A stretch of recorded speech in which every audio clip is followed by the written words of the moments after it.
Et je suis ce soir avec vous en tant que responsable de la zone parce que il me plaît de dire que j'ai deux casquettes actuellement.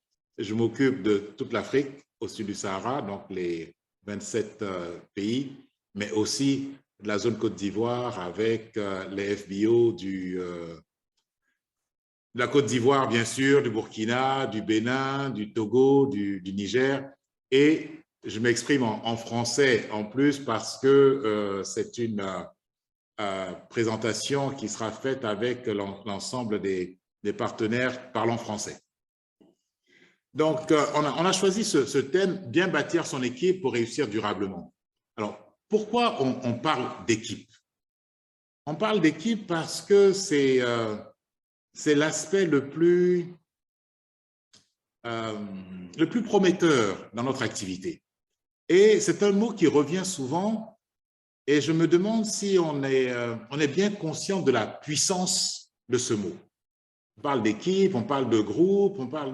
Donc, c'est important. Et on voit que dans notre activité, quand on présente l'activité, dans nos PPE ou POA, on a comment commencer. Et on a cet aspect-là, on dit, soyez votre meilleur client, partagez les produits, développez 20 à 30 clients réguliers.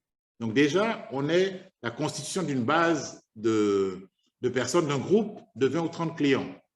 On dit aussi, partagez l'activité, enseignez aux autres comment bâtir une activité de vente. On dit aussi, bâtir une équipe avec pourquoi, les contacts, tout le process. Donc, c'est important de se dire, si l'équipe est clé pour notre succès, il faut en connaître les mécanismes. Et beaucoup dans mon observation avec les FBO qui ont du succès, il y a certains aspects où on voit qu'après la constitution d'une équipe, après les talents que chacun a, il arrive une période où on n'arrive plus, on a des difficultés pour travailler. Donc, je me suis posé la question, où réside la difficulté? Pourquoi, après le succès individuel, avec des personnes qui sont talentueuses, qui sont capables d'aller dans les environnements les plus difficiles qui soient, proposer, vendre de la pulpe, vendre du berry, vendre du multimaca, vendre et proposer cela, parrainer les personnes, de toutes conditions, des personnes qui sont alphabétisées en français, qui ne sont pas alphabétisées en français, qui parlent le moré, le bété, le baoulé, le mina, le houé, le yoruba, le haoussa et tout ça. Pourquoi, à certains moments, ils n'arrivent plus à avancer? Donc, on se pose la question. Travailler avec 5 personnes, on arrive. Utiliser les produits, développer, trouver 5 personnes clés formées pour dupliquer, avec tous les mécanismes là-dessus. Et il y a un aspect qui ne nous a pas échappé, c'est que quand on démarre l'activité, on décide tout seul. On fait ces 2 CC sur 2 mois consécutifs, au maximum. Point. On est tout seul. Et l'étape suivante, quand on veut passer animateur, on nous dit, vous réalisez 4 CC, vous montrez à 3 autres personnes comment faire la même chose. Ah, on n'est plus tout seul. Et on doit réaliser 25 CC sur 2 mois. Ensuite, on nous dit, 3e étape, pour passer d'animateur à manager adjoint, vous réalisez 4 CC, vous montrez à 9 autres comment faire la même chose. On passe de 3 à 9. Et tout ça, dans le temps, 75 CC sur 2 mois. Enfin, 4e étape, manager, vous réalisez 4 CC et vous montrez à 14 autres comment faire la même chose. Et cela sur 4 mois ou 2 mois. Donc, on voit bien que dans la progression, pour bénéficier de tous ces avantages, on a besoin des autres. Alors, quand on a besoin des autres, qu'est-ce que ça veut dire? On a besoin des autres, une fois qu'on est manager, pour participer au challenge. Et on n'est pas tout seul pour être Eagle. On ne peut pas être tout seul et puis dire, bon, les règles du Eagle nous montrent bien qu'on réalise ces CC, personnel et global. Ensuite, il nous faut avoir des nouveaux, donc parrainer des nouvelles personnes et faire sans cesser avec ces nouvelles personnes. Il nous faut ensuite permettre 2 personnes qu'on a parrainées dans la période de devenir animateurs. Donc, on voit bien que, quel que soit l'angle que l'on prend, quels que soient les objectifs qu'on se fixe, on a besoin des autres. Chairman bonus, pareil, 720 cc non manager, et puis derrière, avoir un manager 600, et puis, si on veut atteindre le sommet le plus élevé aujourd'hui du chairman bonus, le niveau 3, c'est au minimum 6 personnes. Ah, alors, on voit bien que la compétence de constituer et de conserver une équipe est capitale pour notre succès. Donc, on va se poser la question, qu'est-ce qu'une équipe? Donc, il faut qu'on se mette d'accord sur un certain nombre de définitions pour qu'on comprenne bien de quoi on parle, de partager une vision commune de l'équipe.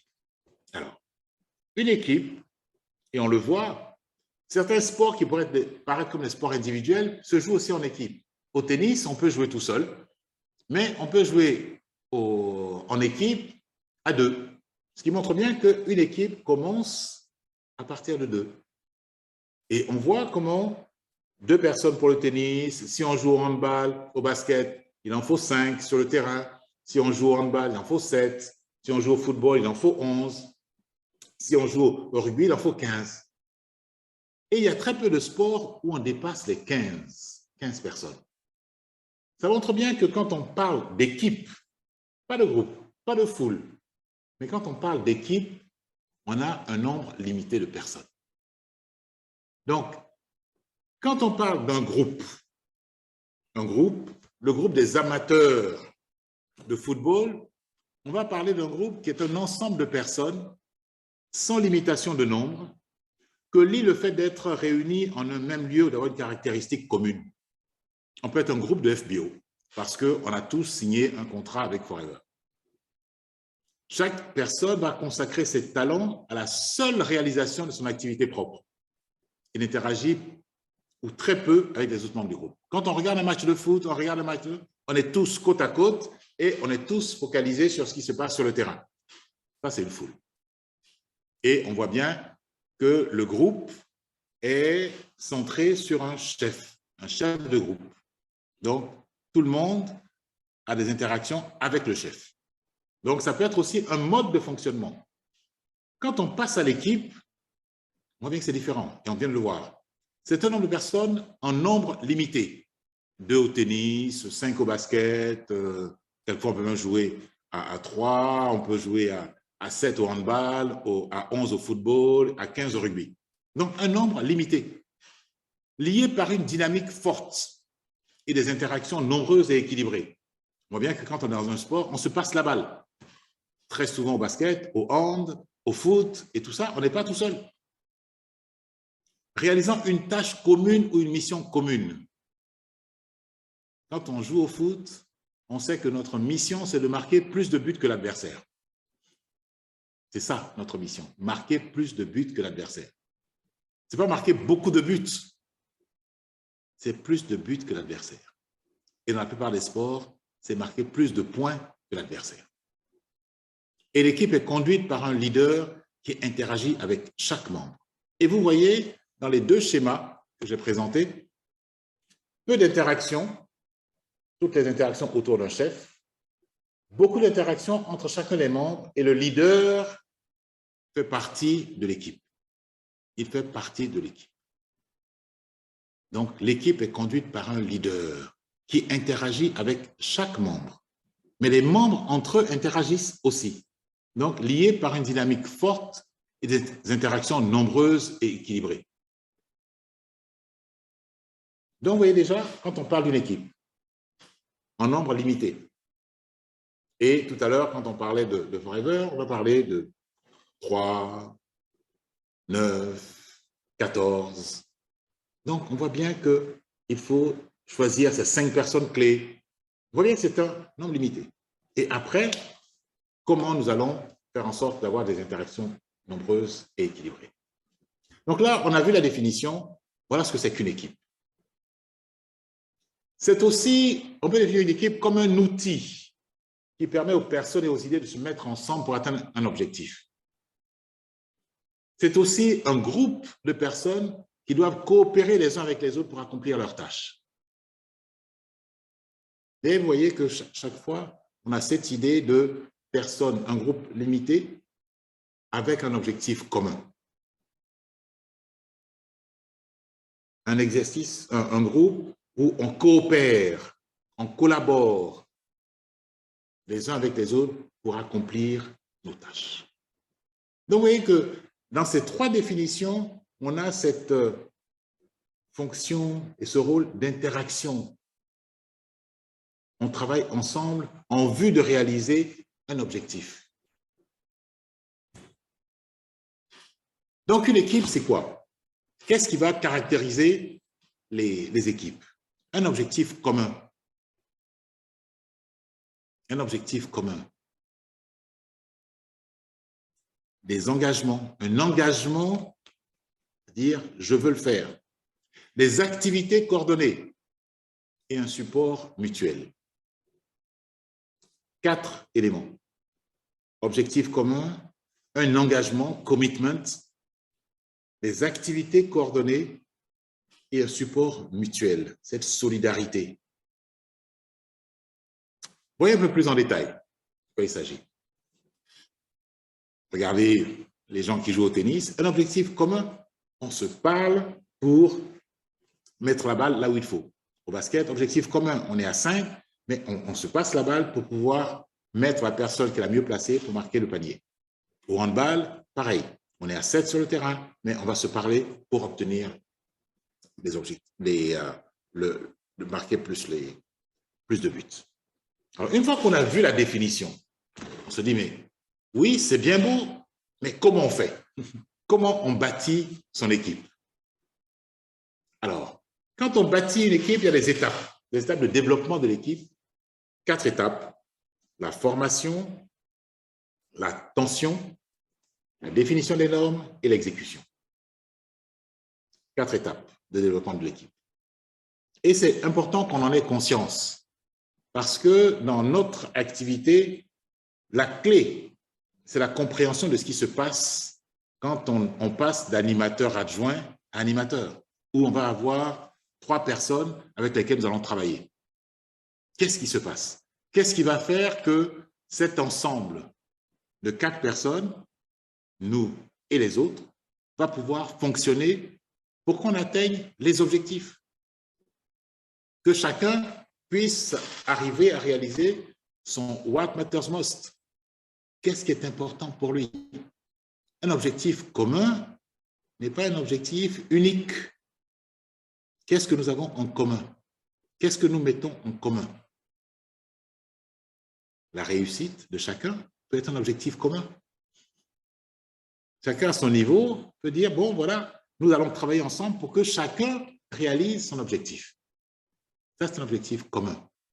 Donc, on voit bien que dans l'expression de cet objectif, on prend en compte le What Matters Most de chacun. Ce n'est pas que chacun doit faire la même chose, mais on a un objectif de dire, à l'intérieur de notre groupe, nous travaillons de telle sorte que chacun réalise. Donc, 4 étapes. Formation, tension, définition des normes et exécution. Alors, on va aller voir un peu dans le détail. Quand on parle de formation, la formation de l'équipe, c'est l'établissement des relations personnelles. On va parrainer des personnes. Donc, on va dire, viens intégrer mon équipe. On va prospecter sur les 100 personnes qu'on aura invitées, il y en a 10 qui vont venir et puis une qui va faire l'activité. Donc, et là, on va dire, mais pourquoi? Non, c'est à ce moment-là qu'on va exprimer notre What Matters Most. Pourquoi je viens à Forever? Qu'est-ce que j'attends? Et puis, on va mettre en place un protocole de fonctionnement, des procédures, pour dire, bon, mais nous, dans notre équipe, on se réunit tous les lundis pour faire le point, se fixer les objectifs de la semaine. Tous les mardis, nous allons faire la formation sur business, mardi et mercredi. Mardi soir, mercredi soir, on fait une formation business. Jeudi, nous allons faire une formation sur les outils digitaux. Vendredi, on va faire la formation produits spéciaux pour les femmes. Samedi, on va faire les présentations d'opportunités d'affaires. Et dimanche, pareil.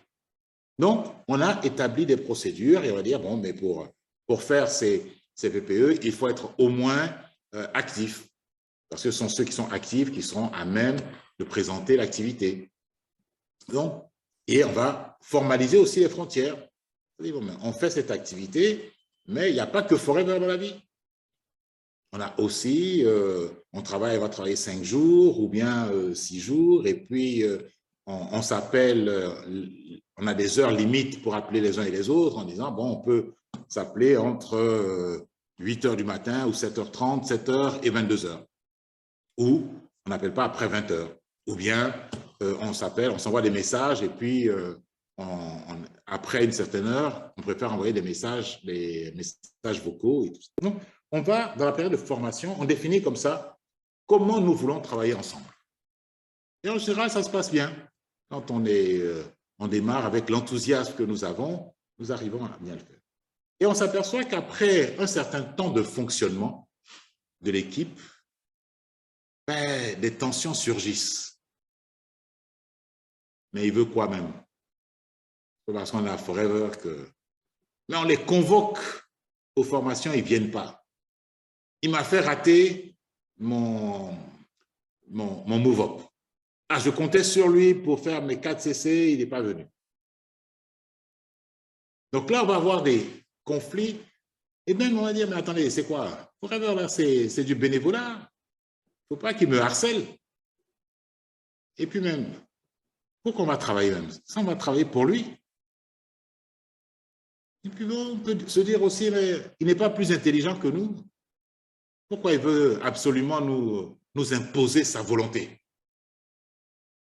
Et puis sur les objectifs, on peut dire, mais attends, on n'est pas là seulement pour gagner de l'argent, mais nous aussi, on veut avoir une ambiance, on vient aussi pour l'ambiance, on vient aussi pour les relations, on veut pouvoir. Donc, on verra que tout le monde n'est pas au même niveau, ni ne partage pas les mêmes objectifs. Et puis, on sait très bien faire ça. Hein? Il y a ceux qui expriment à haute intelligible voix, pour dire, moi, quand je suis venu à Forever, je suis venu pour trouver une équipe avec laquelle travailler, pour pouvoir avoir plus d'argent pour m'occuper de mes enfants. Je suis venu parce que je voulais avoir plus de temps. Je suis venu parce que je veux être mon propre patron. Voilà. Donc, la manière dont vous faites là, ça, on dirait que je suis devenu votre employé. Donc, ceux qui vont l'exprimer. Mais on voit bien que à la beauté de la constitution de l'équipe, où vraiment on était tous heureux d'être ensemble, et puis on voyait qu'on gagnait, chacun progressait et tout ça, il arrive un moment qui vient tôt ou tard, hein, suivant les équipes, suivant le nombre d'interactions que nous avons, on va avoir cette période de tension. Alors, cette période de tension, quelquefois, les équipes en restent là. Après la formation, tension, l'équipe éclate. Et dans notre environnement, les tensions ou le risque d'éclatement survient lorsque un membre de l'équipe a du succès. Quelquefois, c'est première qualification au Eagle. Celui qui est qualifié Eagle, les autres membres de l'équipe sont mécontents parce qu'ils disent, mais on a travaillé pour toi. Non, on a travaillé ensemble. Et puis, bon, c'est organisé. Il se trouve que dans la gestion de mes activités, c'est ça qui m'a permis d'être Eagle. Mais ce n'est pas fermé. Si tu veux être Eagle aussi, tu connais les conditions. Comment on peut travailler ensemble pour que tu deviennes Eagle aussi. Donc, quelquefois, les tensions surviennent au moment du succès. Et quand le moment du succès arrive, on a l'impression qu'il faut partager. Alors que c'est parce que il faudrait dire, vous travaillez ensemble. Mais les objectifs sont individuels. Et les équipes peuvent éclater à ce moment-là. Donc, devant ce risque, quelle est l'étape suivante? C'est l'étape de normalisation. Donc, on va, pour un groupe qui recherche la performance, on dit on est ensemble parce qu'on veut réaliser des grandes choses. Mais il faut établir des normes. Et puis, il faut être responsable. On est co-leader dans un groupe, dans une équipe. Chacun est responsable de la réussite de l'équipe. Il n'y a pas une personne qui a le poids sur ses épaules de la réussite de tout le monde. Chacun est responsable. Donc, c'est l'émergence de la responsabilité. Comment, à l'intérieur de l'équipe, on se sent responsable. On a pu voir hein, dans des matchs de football où c'est l'arrière, quelqu'un qui est normalement un défenseur, qui marque un but. Parce qu'il a pris ses responsabilités. Il est monté, il a dit, bon, tout le monde monte, on est à égalité vers la fin du match, mais tout le monde monte. Et ça arrive, la balle arrive sur moi, je prends mes responsabilités, je donne un coup de tête et puis je gagne.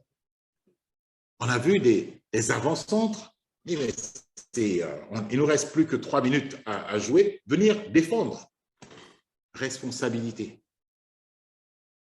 Et chacun est responsable. Et puis, il faut qu'on définisse des normes de travail ensemble. Comment nous allons travailler ensemble? Et on a pu voir comment des équipes performantes s'organisent en disant, bon, il y a des permanences à assurer, il y a des formations à faire, il y a des conseils à donner. Et en fonction de nos talents, de nos compétences, ben, on apporte dans le groupe ce que nous savons faire. Si on est très versé sur les outils digitaux, on va dire on est capable de faire une formation sur les outils digitaux qu'on partage. Si on est très bon dans la prospection, on va faire des formations sur la prospection pour dire voilà les astuces qui permettent de bien prospecter. Si on est un bon vendeur, mais voilà les astuces qu'il y a pour pouvoir vendre des produits, vendre auprès des personnes, assurer un bon suivi et comme ça constituer une base de clients. Puisque nous devons, dans nos étapes, nous avons la responsabilité d'avoir une vingtaine, trentaine de clients. C'est-à-dire, bon, ce qu'on est en train de rechercher, c'est des personnes qui, mois après mois, auront besoin de nos produits, qui sont des produits de consommation et qui pourront nous permettre de faire nos 4CC. Et puis, la dernière étape, c'est l'étape d'exécution. C'est une fois qu'on a bavardé on s'est mis d'accord sur les règles de fonctionnement ensemble, qu'on a identifié les problèmes et puis qu'on les a résolus, qu'on a mis en place sur la table les normes, il faut travailler. C'est la course, c'est en courant qu'on devient coureur. Donc, il faut bien travailler ensemble. Il faut apprendre à travailler ensemble. Pas travailler pour les autres, à travailler ensemble. Il faut que les rôles de chacun soient bien acceptés. Si je suis rentré dans l'activité avant que j'ai commencé, c'est moi qui étais parrainé. Mais je suis ton parrain. Ça ne veut pas dire que je sais tout faire. Mais il se trouve que parce que c'est moi qui t'ai présenté l'activité et qui t'ai présenté le contrat que tu as signé, je suis ton parrain. Et parce que tu as signé avec moi, tu es mon filleul. Mais tous les deux, nous sommes des partenaires de Forever. Et Forever va nous adresser des choses en direct. Il faut savoir aussi, pour dire, bon, là, cette fois-ci, je vais aller présenter tout seul. Chacun sait quand il faut travailler de manière autonome. Il y a des moments où on va se retrouver ensemble, et puis il y a des moments où on va aller tout seul pour faire du face-à-face, parce que c'est mon client, c'est quelqu'un que je connais, on a une certaine, il me fait confiance, et je veux créer cette atmosphère pour que on puisse travailler ensemble. Il y a des moments où on a besoin de s'isoler pour apprendre. Si je mets comme programme que chaque jour, je vais lire la compagnie policière pendant 10 minutes, il faut que je sois seul pour pouvoir travailler. Peut-être qu'on peut travailler ensemble, mais on sait dans l'exécution quand est-ce qu'on travaille ensemble, quand est-ce qu'on travaille de manière autonome. Donc, voilà les 4 étapes de développement de l'équipe. Donc, chacun d'entre nous peut évaluer pour savoir où il en est de son équipe ou de ses équipes. Parce qu'effectivement, quand on regarde, on a vu qu'il fallait avoir un objectif commun. Et là, quand on passe sur les objectifs, on se dit, mais par quoi on commence? Mais le premier objectif dans notre activité, c'est qui? C'est moi. Quels sont mes objectifs? Qu'est-ce qui compte le plus pour moi? Donc, ça demande que je fasse le point à titre personnel, parce que quand vous rentrez dans une équipe, vous venez avec ce que vous êtes. Donc, il faut savoir qui vous êtes. Quelles sont vos compétences? Quel est votre marché? Je suis sur le marché du bien-être, je suis sur le marché de la beauté, je suis sur le marché du sport, je suis sur le marché de la vitalité. Quels sont les produits qui me permettent de répondre à ce marché et que je connais? Je suis sur le marché du sport, donc je sais que j'ai mon Argi+, j'ai ma Heat Lotion, j'ai mon Active HA, j'ai mon Freedom. Donc voilà mes produits de base pour moi sportifs. avec ma MSM Gel et tout ça. Donc, voilà. Je dis, je suis sur le marché du sport. Je suis sur le marché de la gestion de poids. Marché de la gestion de poids, je sais comment introduire le C9, je sais comment introduire le F15, l'application et tout ça. Donc, je m'adresse aux personnes qui veulent gérer leur poids. Je suis sur le marché du capillaire. Donc, quels sont les produits qui vont me permettre de répondre aux besoins de ce marché dont je connais les caractéristiques. Donc, ça, c'est moi. Je vais arriver dans une équipe. On dit, mais toi, tu joues où? Qu'est-ce que tu sais faire? Tu es dans une équipe d'athlétisme. On dit, bon, tu es un sprinter, tu es un marathonien, tu es un sauteur en hauteur, un lanceur de javelot, de poids et tout ça. Donc, tu as besoin de savoir quelles sont tes compétences. Donc, quand on vient dans une équipe, avant de regarder les autres, ben, il faut savoir qu'est-ce qu'on apporte. Quels sont les outils dont je dispose? Si je suis un lanceur de javelot, mais est-ce que j'ai mon javelot? Je suis sauteur à la perche, est-ce que j'ai mes perches? Vous allez voir, quand vous allez dans les manifestations sportives, mais chacun a ses instruments, ses outils. Quelquefois, ça peut être juste des chaussures, mais ils ont plusieurs paires de chaussures qu'ils vont essayer et puis qui leur donnent les performances en fonction de l'épaisseur du tartan et tout ça. Ils vont prendre des chaussures avec les pointes adaptées pour la course. Et tout. Donc, je vais faire le point sur qu'est-ce qui compte le plus pour moi? What matters most pour moi? Pourquoi je vis? Pourquoi je fais cette activité? Et je fais un bilan. Avec quoi je viens dans l'équipe? Quelle est ma valeur ajoutée dans l'équipe? Mes compétences, mon marché, mes produits, mes outils. Donc ça, j'ai déterminé moi. Et quand j'arrive, dans mon fonctionnement, je vois ça, c'est la partie animateur adjoint. Donc, animateur adjoint, je vais apprendre à quoi? À faire mes 2 CC tout seul. Donc, je vais consommer les produits et puis je vais les partager. Et une fois que j'ai fait ça, que j'ai acquis ces compétences, bien j'ai confirmé ces compétences, à quel moment l'équipe survient? Mais quand je vais commencer à parrainer. Et ma première équipe, alors l'objectif, c'est de dire, l'objectif, mon équipe, c'est une équipe d'animateurs. Je veux être un animateur. Donc, ma première équipe, c'est l'équipe que je vais constituer pour devenir animateur. Et là, tout à l'heure, on a vu que l'équipe animateur, c'est une équipe qui partage l'objectif. Elle est caractérisée par 25 CC sur 2 mois consécutifs. Donc, mon équipe, qu'est-ce que je vais partager? Vous réalisez 4 CC et vous montrez à 3 autres comment faire la même chose. Donc, l'objectif commun qu'on a, c'est que chacun fasse 4 CC. C'est ça notre objectif commun. C'est pas que chacun fasse 25. À l'intérieur, c'est que chacun fasse... On a un objectif global de 25 CC, mais notre objectif commun, c'est de faire 4 CC mensuels. Notre engagement, c'est d'identifier et de consacrer du temps à l'activité. Si on est engagé dans cette équipe, c'est-à-dire que les 3 personnes que j'ai choisies, avec lesquelles qui ont accepté mon invitation à travailler ensemble, ces personnes doivent dégager du temps pour l'activité. Et ça doit être clair. On doit savoir à quel moment tu travailles pour cette activité-là. Ensuite, on va avoir des activités coordonnées.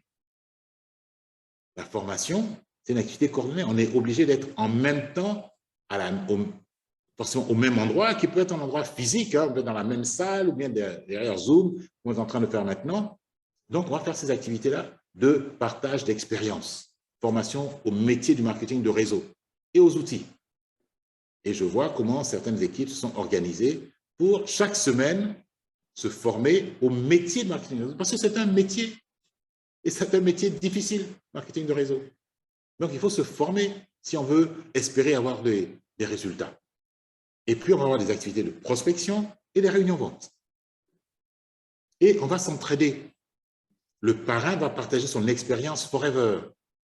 Les filleuls qui arrivent, qui sont nouveaux dans Forever, vont partager leur expérience de vie et leur réseau, qui je connais, que je vais inviter à une réunion vente, que je vais inviter à une présentation d'opportunité là. Donc, première équipe que je vais constituer avec comme objectif de faire 25 CC sur 2 mois, c'est mon équipe animateur. Et l'objectif que nous allons partager dans cette équipe, ça va être de faire 4 CC. Chacun va s'engager à faire 4 CC. Et comme je suis le parrain, si tout le monde fait ses 4 CC, si les 3 font leurs 4 CC, ça fait 3 x 4, 12, plus moi je fais mes 4 CC, ça fait 16. Sur 2 mois, ça en fait 32.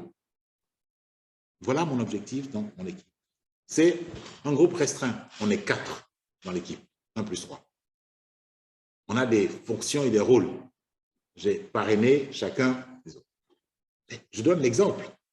Maintenant, chacun des 3 que j'ai parrainés, suivant mon exemple, va devenir aussi le parrain d'autres personnes. Parce qu'on aurait pris du temps pour apprendre les produits par la consommation. Chacun d'entre nous va consommer des produits. Peut-être qu'on a des sensibilités différentes. Hein. Donc, avec nos sensibilités différentes, on va avoir quatre marchés différents.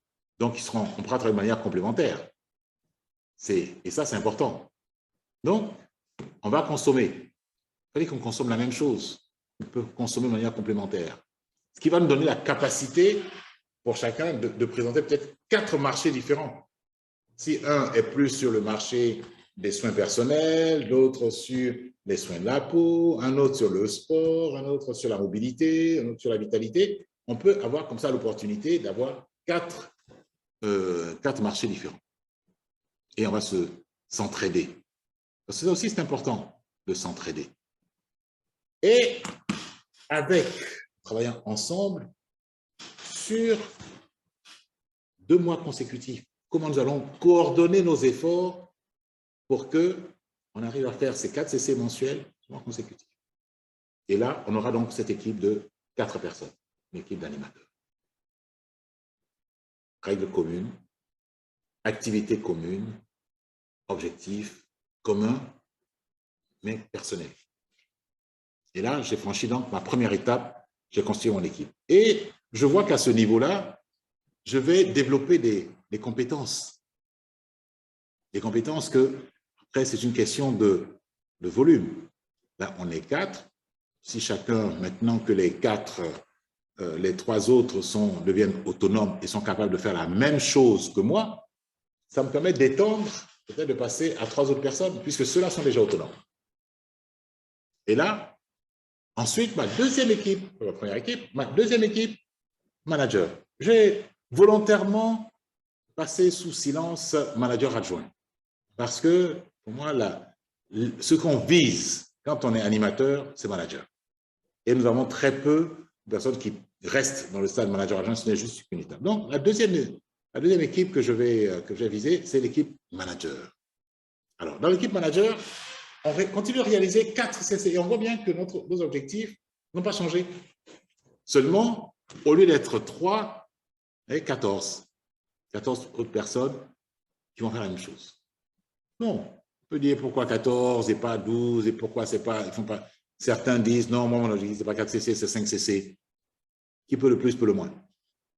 Donc, ce que nous dit la règle de Forever, la base de calcul de Forever, c'est 4 CC.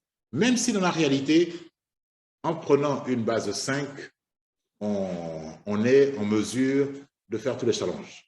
Parce que vous allez voir que la plupart des challenges de Forever sont en base 5. Je commence avec 2 CC, mais quand je passe animateur, c'est 25 CC, 5 x 5. Si je passe manager adjoint, 75. Donc, 3 x 25, 15 x 5. Quand je passe à manager en 4 mois, bah, je suis à 30 x 5, 150 CC sur 4 mois. Si je passe en 2 mois sur 2 mois à 120 CC, je suis à 14 x 5. Donc, je suis à chaque fois 24 x 5. Donc, voilà la base 5. Donc, qu'est-ce qu'on va avoir? 4 CC mensuels comme objectif commun, un engagement d'identifier et de consacrer du temps à l'activité. Dans les activités coordonnées, en plus de ce que je faisais déjà, les réunions, je vais avoir les présentations d'opportunités pour parrainer. Je vais avoir présentation d'opportunités d'affaires. En plus des réunions vente que j'avais quand j'étais pour passer animateur, là, manager, ça demande qu'on ait plus d'activités de parrainage, qu'on ait des réseaux qui grandissent. Et bien sûr, support mutuel. Et là, le support mutuel évolue parce que mes filleuls ont maintenant une expérience Forever.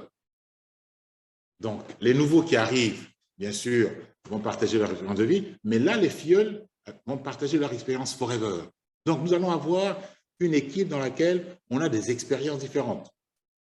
Donc, on va s'enrichir mutuellement de nos expériences Forever.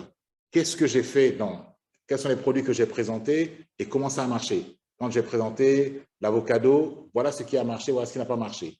J'ai présenté le hand sanitizer, voilà ce qui a marché, voilà ce qui n'a pas marché. j'ai présenté la gamme infinite, voilà ce qui a marché, ce qui n'a pas marché. J'ai présenté le first dans un contexte capillaire, voilà ce qui marche.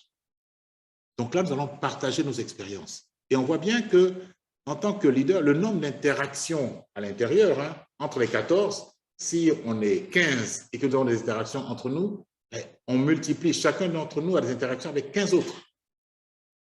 Donc, 15 fois 15, 225. Donc, on va avoir une richesse chacun parce qu'on ne va pas interagir seulement avec le manager, c'est-à-dire que 15 fois 1, on va interagir avec les autres. C'est là la richesse du réseau. La capacité, plus on est capable de multiplier les interactions entre nous, et plus on s'enrichit. Et c'est ça, l'équipe. C'est-à-dire, souvenez-vous de la définition, c'est un groupe avec des interactions nombreuses entre eux. Ce n'est pas tout le monde dit, ah, manager, on fait quoi? Manager, on fait quoi? Non, non, ça, ce n'est pas une équipe, c'est un groupe. Si tout le monde est concentré sur le parrain, c'est un groupe, parce qu'on n'a pas ces interactions entre nous. Et on est plus pauvre en interaction que si on a des interactions entre nous. Après, manager, bien sûr, qu'est-ce qui se présente à moi? Le premier challenge qui se présente à moi, c'est le challenge Eagle. Et je vais constituer une équipe Eagle. Donc, parmi mon groupe de personnes qui sont dans l'activité, quels sont ceux qui vont partager avec moi la vision Eagle? Quels sont ceux qui vont partager? Comment je vais constituer mon équipe Eagle?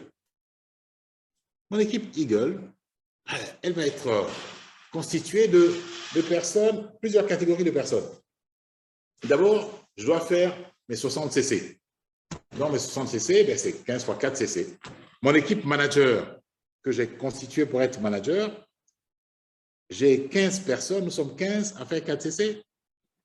Donc, continuer à faire ce qu'on a fait déjà pour être manager. Ensuite, je sais qu'au sein de ça, je dois faire les CC nouveaux. Donc, j'ai une catégorie de personnes qui vont m'aider à atteindre un objectif de 100 CC sur 12 mois. Donc ça, ce sont les nouveaux. C'est une équipe à l'intérieur de mon groupe, c'est une équipe particulière.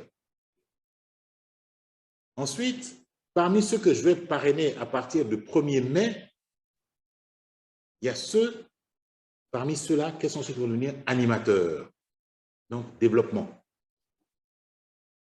Et en fonction du niveau que j'ai atteint dans le plan marketing, si je suis senior, en plus de ça, je dois voir aussi un manager qui partage comme moi la volonté, l'objectif de devenir aigle. Si je suis essor, il faut que j'ai exceptionnellement cette année, exceptionnellement pour Pattaya, seulement un manager Eagle, et ça me permet de me qualifier comme Eagle. Exceptionnellement cette année, pour les saphirs, essor, saphir, saphir diamant, diamant et plus, à partir d'essor. Mais en règle normale, dans les années à venir, il me faudra 3 managers Eagle. Donc, je vais constituer parmi tous les managers qui vont constituer mon équipe, quels sont les 3 qui partagent comme moi l'objectif d'être Eagle. Pas forcément tout le monde. Parce que quand je suis essor, j'en ai 5. J'ai 5 managers, et même plus, au moins, de 5 à 8. Donc, sur mes 8 managers, peut-être qu'il n'y en a que 2, 3 intéressés. Et ce n'est pas forcément mes directs. C'est dans mon réseau, je peux avoir des managers, je peux être essor avec des managers seniors et tout ça. Et même des managers saphir en dessous de moi. Donc, je vais regarder, et c'est là la beauté de l'outil. Je vais chercher quelles sont les personnes dans mon groupe, quelles sont les personnes qui partagent comme moi la vision et l'objectif Eagle. Ce n'est pas seulement mes directs. Si je suis essor, j'ai 5, au minimum, 5 lignées. Et ces 5 lignées-là peuvent être des lignées d'essor aussi, de seniors, de managers. Et ils ont la possibilité derrière, en dessous, d'avoir des managers, de managers. Ça peut être en 5e, 6e, 7e, 8e génération. Quels sont ceux qui vont partager ma vision Eagle? Si je suis saphir, j'ai pareil, mais le minimum est fait, mais au minimum, mes 720 sur l'année, 60 par mois, mes nouveaux, mes 2 animateurs, et puis derrière 6 managers Eagle, et 10, et puis 15. Voilà mon équipe Eagle. À l'intérieur de mon groupe, c'est quels sont ceux qui partagent cette vision. Peut-être que dans mon groupe, j'ai plus que 15 personnes, hein, mais quels sont ceux, j'en ai peut-être 15, j'en ai 20, j'en ai 30, qui vont faire leur 4CC. Donc, mon groupe des actifs. Cela me permet de... Bien sûr, je peux compter tous les autres, les points caisses de tous les autres, les points caisses personnels. Mais idéalement, je vais chercher donc à faire mes 4CC, donc avec mes 20 à 30 consommateurs, avoir ma base de consommation, et puis je vais travailler avec ce groupe de 15 pour qu'on puisse avancer. Donc, voilà mon équipe Aigle. Donc, ce n'est pas tout le monde. C'est-à-dire, pour cet objectif Eagle, je constitue une équipe Eagle. On va partager cette vision, on va partager cette volonté. Ceux qui sont dedans, qui sont peut-être animateurs aujourd'hui, ben, ils vont partager cette vision, peut-être qu'ils se préparent et ils acquièrent les compétences pour être aussi les aigles demain. Et comment je vais le chercher? J'ai l'outil qui va me permettre de sélectionner. J'ai la chance avec FEP 360 d'aller chercher les challenges, qui va me dire, mais dans ta lignée, tu en as combien? Et là, on me dit, nouveaux animateurs, tu en as requis, il faut 2 animateurs et vous en avez 1. Et je vais savoir qui c'est. L'outil me permet d'y aller. Me dit, voilà, vous êtes vos 4CC actifs, où est-ce que vous en êtes? Voilà ce qui est requis, voilà ce que vous avez fait. Voilà votre pays de qualification. Les CC nouveaux, voilà où vous en êtes. Donc, ça vous donne, au mois d'avril, ce que vous avez fait d'avril 2022 à avril 2021. Donc, voilà ce que ça nous donne. Donc, vous avez l'outil pour guider ça. Donc, on se dit, mais comment je cherche pour savoir et tout ça? La machine est là. On vous dit, voilà, en fonction de votre niveau, ça va vous donner le nombre de lignées Eagle Manager. 3, vous avez requis ici dans l'exemple, il vous en faut 3, et les 3, vous n'en avez pas. Donc, ça vous donne aussi votre évolution. 360, si on veut travailler correctement et qu'on veut avoir une équipe, c'est l'outil qu'il faut. Forever to Drive. Donc là, j'ai constitué mon équipe pour être Eagle et puis on atteint nos objectifs. L'autre équipe que je vais avoir, c'est une équipe Forever to Drive qui peut être composée des mêmes personnes que mon Eagle. Parce que dans les règles de Forever to Drive, qu'est-ce que je dois faire? Suivant les niveaux 50, 100 et 150 cc. Voilà ce que je dois faire sur 3 mois. Mais là, j'ai une période, j'ai une fenêtre que je vise. Donc, quelles sont les personnes avec lesquelles on va travailler ensemble pour que notre objectif d'équipe, on fasse les 50, 100 et 150? Mon équipe, je suis le coach d'équipe, voilà le résultat que je veux obtenir. Ou 75, 150 et 225, 100, 200 et 300. Ça, c'est l'objectif que je veux. Mais pareil, et je vais voir qu'à chaque fois, je vais avoir comme base, si j'ai comme base les personnes qui veulent faire leur 4CC, ben, ça va me donner le nombre de personnes qu'il faut pour atteindre le premier mois les 50 CC, le deuxième mois les 100 et le troisième mois 150. Encore, vous voyez, multiple de 5. 10 fois 5, 20 fois 5, 30 fois 5. 75 en 50 et pareil. 15 fois 5, 30 fois 5, et derrière, ça fait 45 fois 5. Voilà. 100, pareil, 20, 40 et 60. Base de 5. Donc, l'équipe 5CC, bien vu. Ensuite, quand on a le Forever to Drive, pourquoi le Forever to Drive? C'est valable 3 ans. Mais parce que ça nous prépare à la suite. Donc, je vais aller plus loin dans le Forever to Drive. Je vais dire, mais de quoi j'ai besoin? De combien de personnes j'ai besoin de CC par FPO? Et quand je fais 50, 100 et 150, derrière le mois 1, besoin de quoi?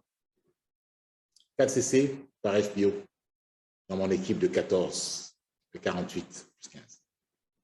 7 CC par FBO le deuxième mois. 11 CC par FBO le troisième mois. Si je prends à chaque fois, voilà ce que je vais obtenir. Donc, ça me permet d'avoir des objectifs de l'équipe. Quel est notre objectif commun? C'est que chacun fasse 4, 11, 4, 7 ou 11, 4, 11 ou 16, 7, 14 ou 21. OK? Mon équipe Forever to Drive. Première équipe, dans les challenges, équipe Eagle. Deuxième équipe, équipe Forever to Drive. Troisième équipe, équipe Chairman Bonus. Pas par hasard, hein? Si j'ai l'une des conditions pour aller au Chairman Bonus, c'est d'avoir fait son Forever to Drive. Donc, j'ai une troisième équipe Chairman Bonus. Mon équipe Chairman Bonus, c'est quoi son objectif? Dans mon équipe, j'ai les non-managers. Avec les non-managers qui sont les preferred customers, animateurs adjoints, animateurs, managers adjoints, avec ceux-là, je vais travailler de telle sorte qu'on puisse faire ensemble 700 CC sur les 12 mois. Avec les non-managers. Donc, j'ai une équipe de non-managers avec lesquels je vais travailler pour faire ça. Pour que chacun, à l'intérieur, fasse le maximum et puis gagne à son niveau le maximum. J'ai les nouveaux. Nouveaux qui, du 1er janvier, entre le 1er janvier, vont réaliser 150 CC. Et puis, j'ai les managers. Dans les managers, si je suis au niveau 1, au minimum, un manager 600 ou un manager qui est au Chairman Bonus. Et pour le niveau 1, Chairman Bonus, un autre manager qui va faire le Chairman Bonus 1 et manager qui va se qualifier au Chairman Bonus, donc ça va faire 2 managers. Donc pour le niveau 1, peut-être qu'année après année, voilà mon équipe. Parmi les non-managers, on va avoir des objectifs pour dire comment faire évoluer un preferred customer vers le animateur adjoint, vers animateur, vers manager adjoint et plus. Mais je vais comptabiliser sur la partie qu'il aura faite avant qu'il ne devienne manager. Les nouveaux, c'est pareil. Pendant les 12 mois, ils n'ont pas encore atteint 12 mois après leur parrainage, pendant la période de la compétition, donc du 1er janvier au 31 décembre. Managers, quels sont les managers qui sont prêts à faire leurs 50 CC par mois pour arriver au minimum 50 CC pour arriver à 600 CC à la fin de l'année? Mais idéalement, ces managers-là, c'est sur le Eagle que nous allons travailler. Parce que 600, il n'y a pas de challenge 600. En revanche, il y a un challenge Eagle qui nous permet de faire, avec nos 60 CC mensuels, les 600 CC en 10 mois et on a deux mois encore pour pouvoir faire les 720 CC et puis être en course pour le Eagle. Si j'ai le niveau 2, si je vise le niveau 2, ce n'est plus 700 CC, c'est 600 CC, mais il faut que j'ai non seulement mes 2, mais que j'ai 3 qualifiés au Chairman Bonus. Et si je vise le niveau 3, vous voyez l'équipe que j'ai, c'est une équipe où, avec les non-managers, on va faire 500, on va faire nos nouveaux, et puis derrière, c'est une équipe qui est composée de 6 Chairman Bonus qualifiés pour le Chairman Bonus. 6. Donc, vous voyez la puissance de cette équipe-là. J'ai des managers, mais j'ai 6 personnes avec lesquelles on va travailler pour pouvoir réaliser ce Chairman Bonus. Et c'est parce que mon équipe en a fait 6 que je serai au niveau 3.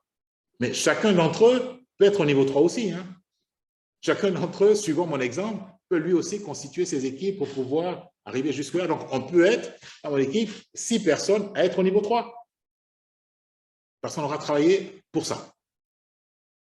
Donc, dans mon équipe, vous voyez bien les catégories, les composants de mon équipe. Comme on a des ailiers, des avant-centres, des gardiens de but et tout ça, je compose mon équipe. Parce que je vais travailler de manière particulière avec les non-managers. Je vais travailler de manière particulière avec les nouveaux, qui ont besoin peut-être, qui découvrent l'activité, qui ont besoin de progresser, qui ont besoin d'assistance un peu plus, aider dans la consommation, aider dans le partage, et peut-être qu'ils vont rester là. Et puis les managers, comment faire en sorte que les managers partagent l'objectif d'être Eagle. Et enfin, ceux qui partagent l'objectif d'être Chairman Bonus. Équipe Chairman Bonus, pareil. 4 CC mensuels, identifier et consacrer du temps à l'activité. Et dans les activités coordonnées, non seulement j'ai la présentation d'opportunités d'affaires, non seulement j'ai le parrainage, mais on va se former à la direction d'équipe comme on est en train de faire. Parce que quand on arrive au Chairman Bonus, c'est important de pouvoir diriger son équipe, montrer la direction à son équipe, savoir comment une équipe se constitue, comment une équipe devient forte, comment une équipe devient performante. Ce n'est plus seulement faire la même chose, parce que quand on a une équipe d'animateurs, on fait tous la même chose. On consomme, on vend. Donc, on fait nos 4 CC. Mais quand on a une équipe de chairman bonus, on fait plus que ça. Parce que chacun d'entre nous a une équipe. Et si on veut être une équipe soudée, performante, il faut qu'on sache à quel stade on est. On est dans la formation, on est dans la tension, on est dans la normalisation, on est dans l'exécution. Où est-ce que nous en sommes pour pouvoir adapter les bonnes stratégies?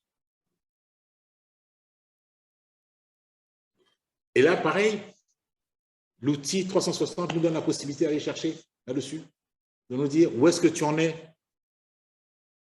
dans ce qui est requis. Et chaque fois, ça nous donne la possibilité de regarder, de dire, bon voilà, si vous avez, chaque fois que vous allez cliquer là-dessus, vos CC personnels, où est-ce qu'ils en sont, vos CC nouveaux, où est-ce qu'ils en sont, vous avez une lignée, dans vos lignées, quelles sont les personnes, vous avez 2 managers en requis, et puis ça vous donne les noms des personnes. Voilà les managers, votre équipe de managers, là, voilà de qui elle est composée. Donc, ce n'est pas pour aller choisir, faire son mercato, on a des outils scientifiques pour ça, qui vont nous aider. Ce n'est pas seulement des affinités, mais c'est pour dire, dans votre groupe, quelles sont les personnes qui sont en route et qui sont potentiellement chairman bonus. Ça vous facilite la tâche, au moins dans son premier stade, et après, vous pouvez décliner ça. Alors, juste une petite précision sur les CC nouveaux, parce que quelquefois une petite confusion entre les CC nouveaux et puis quelquefois quand il s'agit du Eagle, les animateurs nouveaux. Les CC nouveaux sont les CC générés par l'ensemble des clients privilégiés et FBA Online parrainés personnellement. Ces CC compteront comme nouveaux durant les 12 mois consécutifs après le parrainage, incluant le mois où le FBA a été parrainé, et jusqu'à ce que le FBO ou jusqu'à ce que le FBO se qualifie manager. Donc, s'il devient manager en 3 mois, après les 3 mois, il n'est plus nouveau. Mais c'est dans les 12 mois. Donc, ce qui va compter, chaque fois qu'on parle d'un challenge comme CC nouveau, ce sont les CC qui comptent 12 mois consécutifs après le parrainage. Donc, dans la période où vous êtes, ça comptera à nouveau tant qu'il n'aura pas atteint ces 12 mois ou bien tant qu'il ne sera pas devenu manager. Alors, quand on en est là, on va essayer d'évaluer en 15 étapes où est-ce qu'on en est de nos équipes. Première question qu'on va se poser, est-ce qu'il existe des objectifs clairs et une vision partagée? Quels sont nos objectifs en tant qu'équipe? Avons-nous des compétences individuelles de haut niveau? Qu'est-ce qu'on sait faire? Ne soyons pas modestes et faussement humbles. Qu'est-ce qu'on sait faire? On sait faire des présentations, on sait faire des présentations produits, présentations business, on parle le moré, on parle le BT, on parle le dula, on parle l'anglais, on parle bien le français. Quelles sont les compétences qu'on a? Est-ce que nous sommes focalisés sur la construction d'un ensemble? Ensemble. Est-ce qu'on veut travailler ensemble? Est-ce que nous introduisons de nouvelles personnes régulièrement avec de nouvelles idées? Est-ce qu'on est ouvert? Est-ce qu'on est ouvert? Si on a un ingénieur qui arrive dans notre équipe, qu'est-ce qu'il peut nous apporter? On a un médecin, qu'est-ce qu'il peut nous apporter? On a un instituteur, qu'est-ce qu'il peut nous apporter? On a une femme qui vend les légumes au marché, qu'est-ce qu'elle peut nous apporter? Est-ce que nous faisons la promotion de la diversité? C'est pas, on ne cherche pas un uniforme. Hein? Est-ce qu'ensemble, on va s'enrichir de nos différences? On ne réagit pas forcément, celui qui est célibataire, mère de famille, père de famille, avec des enfants retraités, tout ça, c'est des situations différentes. Ensuite, est-ce que nous utilisons l'esprit de compétition pour des réalisations positives? Pouvoir faire mieux, pouvoir faire plus vite. Mais ce n'est pas pour écraser les autres. C'est pour leur montrer le chemin, débrayer pour qu'on soit rapidement, au lieu d'attendre les 12 mois pour se qualifier pour le Eagle, le faire en 10 mois, et puis bon, en 6 mois, et puis après on est libre, on peut aider les autres. Est-ce que nous encourageons activement les essais et autorisons les erreurs? On n'est pas parfait du premier coup. bon, on va essayer de faire là, une Open Days. Bon, on essaye, on fait, on est venu, ah, mais là, vous avez informé trop tard, mais on n'a pas su que c'était comme ça. Bon, on a fait des erreurs, on corrige. Mais est-ce qu'on peut essayer? Ou bien chaque fois qu'on essaie, parce qu'on s'est un peu trompé, on se fait fusiller par les autres. Donc, ah, on dit, si c'est comme ça, mon cher, leur affaire là, moi je préfère ne même pas tenter. La première fois on fait une présentation, une PPE, ben, on n'est pas forcément à l'aise, on va faire des erreurs et tout ça, mais est-ce qu'on nous autorise à essayer? La première fois on va être le MC, bon, on n'est pas, c'est la première fois qu'on le fait. Est-ce qu'on apprend? On va aiguiser nos compétences. Je suis le MC la première fois, bon, attention, je n'ai pas bien préparé mon introduction, bien j'ai préparé mon introduction, je n'ai pas bien regardé la salle, bien je regarde la salle, j'ai été trop long, bien trop court, les gens n'ont pas compris, je n'ai pas bien articulé, je n'ai pas souri suffisamment, je souris trop. Bon, la prochaine fois, je corrige. Est-ce que nous favorisons une culture dans laquelle les personnes aspirent au talent artistique? C'est-à-dire qu'on est tellement bon qu'on dit, vraiment, ça, c'est un artiste. C'est-à-dire, ça, c'est le summum de la compétence. Ce n'est plus un dessinateur, c'est un artiste. Ce n'est pas un footballeur, c'est un artiste. C'est-à-dire qu'il a porté sa compétence au niveau de l'art. Est-ce que nous travaillons dur pour construire la foi et la confiance? La foi, la capacité à croire en soi et la confiance, la capacité de mettre cette foi-là dans l'autre. C'est un travail en équipe. Donc, est-ce que si je te confie mon prospect parce que je ne suis pas là, je suis en train de faire une présentation produit à Bobo et mon prospect est à Cocody au siège, si je te le confie, est-ce que je peux te le confier pendant cette... Comment on fait? Ce n'est pas inné. Est-ce qu'on travaille pour ça? Est-ce que chacun comprend que la construction d'une équipe est un voyage? Ce n'est pas un événement. Ça n'arrive pas comme ça. C'est un parcours. Parce que nous sommes des êtres vivants. Et nous sommes des êtres humains. Et tous les jours, nous sommes transformés par ce que nous vivons. Une nouvelle rencontre, une naissance, un décès. Nous ne sommes plus le même après ça. Donc, ce n'est pas quelque chose de figé. On dit, ah, voilà, ça y est, maintenant, on a construit l'équipe. Non, c'est une construction permanente. Et est-ce que chacun comprend que la construction d'équipe est une responsabilité collective? Il n'y a pas le leader qui lui va faire tout dans l'équipe. C'est lui qui dit, toi, qui répartit. Non, c'est tout le monde qui participe, qui apporte sa pierre à l'édifice. Est-ce que chacun contribue? Et c'est que la construction d'équipe, c'est aussi de l'entraide. On dit les 5 doigts de la main. Là. Pour saisir quelque chose, il faut qu'ils se mettent ensemble. Un seul brin de balai n'arrive pas à balayer. Il faut qu'il y ait plusieurs brins ensemble pour pouvoir faire un balai. Est-ce que chacun comprend que l'esprit d'équipe se focalise sur l'intégrité et les besoins de l'équipe?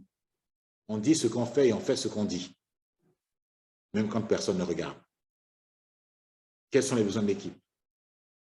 On a besoin d'être ensemble, on a besoin d'organiser une PPE, on a besoin de faire une sortie, on a besoin d'inviter. Est-ce que nous sommes focalisés sur la construction d'une culture régénératrice? Est-ce qu'on sait se renouveler? Est-ce qu'on sait innover? Est-ce qu'on sait travailler dans la durée? On ne fait pas des coups, shortcuts. Il n'y a pas de raccourci. La première chose qu'on a dans une équipe, quand on dirige une équipe ou quand on veut constituer une équipe, c'est de se dire qu'on a affaire à des personnes humaines. Et la grande caractéristique de la personne humaine, c'est sa liberté. Les personnes ne sont pas des objets, ne sont pas des animaux. Donc, les personnes font toujours des choix. Donc, une personne, elle a un cerveau, elle a un cœur, elle a un corps, elle a une âme. Il n'est pas caractérisé par rapport à Forever. Hein? Donc, on lui fait une proposition, il accepte ou il refuse. Donc, les gens ne nous appartiennent pas. Nos enfants ne nous appartiennent pas, nos conjoints ne nous appartiennent pas. Ils font le choix d'être avec nous ou pas. Donc, quand quelquefois j'entends « on m'a volé mon filleul, on m'a volé… » On a affaire dans Forever à des personnes qui ont 18 ans et plus.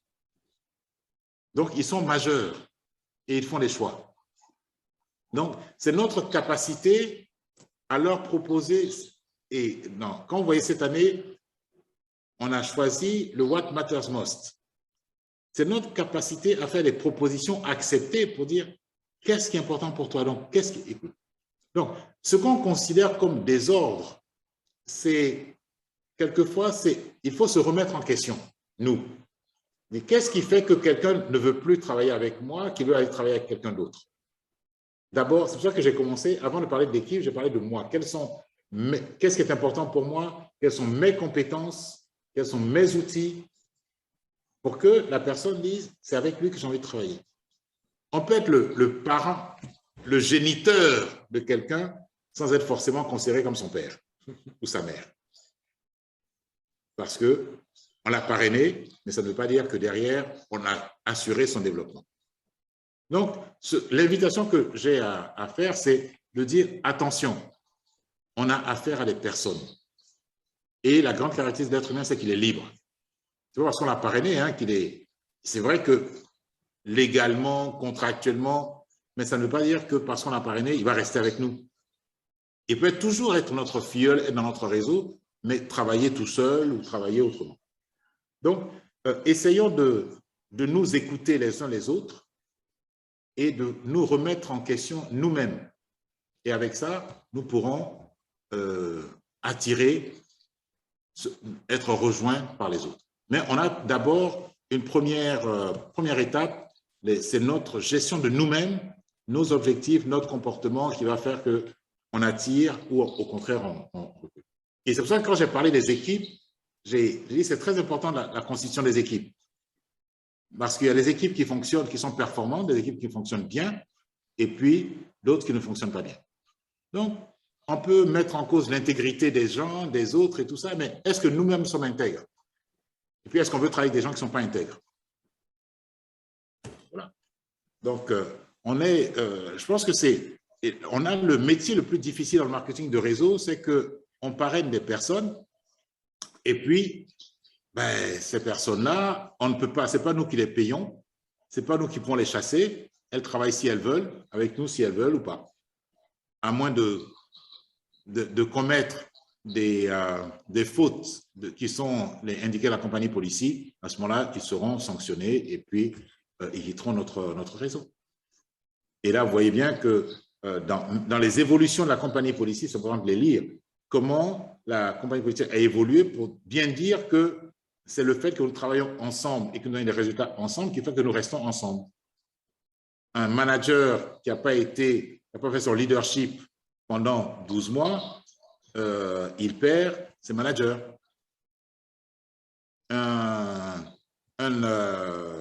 Quelqu'un qui a parrainé, qui n'a pas été actif pendant 3 ans, il perd ses lignées. Donc, attention, c'est aussi le travail et la réussite ensemble qui fait que l'équipe reste.